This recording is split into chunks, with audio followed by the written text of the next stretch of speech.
proses pembentukan dan faktor-faktor yang mempengaruhi pembentukan tanah. Sebelumnya, saya memperkenalkan diri saya. Nama saya Maria Fatima Damanenu. NIM saya 2024-6124.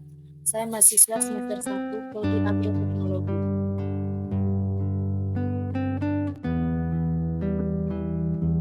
Berikut saya akan menjelaskan proses dan faktor pembentukan tanah. Yang pertama, proses pembentukan tanah. Proses pembentukan tanah diawali dari pelapukan batuan, baik dari pelapukan fisik maupun pelapukan kimia. Proses dimulai ketika batuan menjadi lunak atau berubah komposisinya. Saat batuan melapuk, beberapa bahan tanah mulai muncul perlahan, sampai akhirnya bahan induk tersebut berubah menjadi tanah. Berikut kita masuk ke faktor-faktor yang mempengaruhi pembentuk tanah. Yang pertama, iklim. Iklim merupakan salah satu faktor pembentuk tanah. Iklim ini terdiri dari suhu atau temperatur dan curah hujan. Untuk suhu, ketika fluktuasi suhu tinggi, maka proses pembentukan akan berlangsung dengan cepat, sementara curah hujan berpengaruh pada kekuatan erosi dan pencucian tanah. Faktor yang kedua adalah organisme. Organisme yang meliputi vegetasi, jasad renik, atau mikroorganisme juga berperan pada proses pembentukan tanah. Peran organisme dalam pembentukan tanah yaitu 1. Membantu proses pelapukan organik dan kimiawi. 2. Membantu proses pembentukan humus. 3.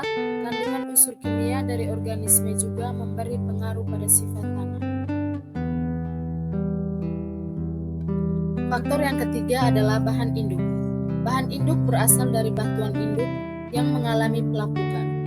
Bahan induk terdiri dari bahan vulkanik, beku, sedimen atau endapan, dan metamorf.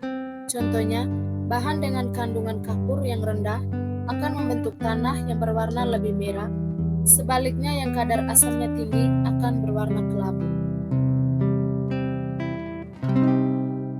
Faktor yang keempat yaitu topografi. Topografi atau relief suatu daerah juga mempengaruhi pembentukan tanah. Misalnya daerah bertopografi miring dan berbukit, maka lapisan tanahnya lebih tipis karena tererosi. Sebaliknya daerah bertopografi dataran memiliki lapisan tanah yang lebih tebal karena adanya sedimentasi. Faktor yang kelima adalah waktu. Waktu juga berperan pada proses pembentukan tanah. Contohnya, pada proses pelapukan yang lama biasanya memiliki kandungan mineral yang lebih sedikit. Sementara tanah dari hasil pelapukan yang lebih cepat akan menjadi tanah muda dengan kandungan mineral yang lebih banyak. Sekian penjelasan dari saya, sampai jumpa di video selanjutnya. Terima kasih.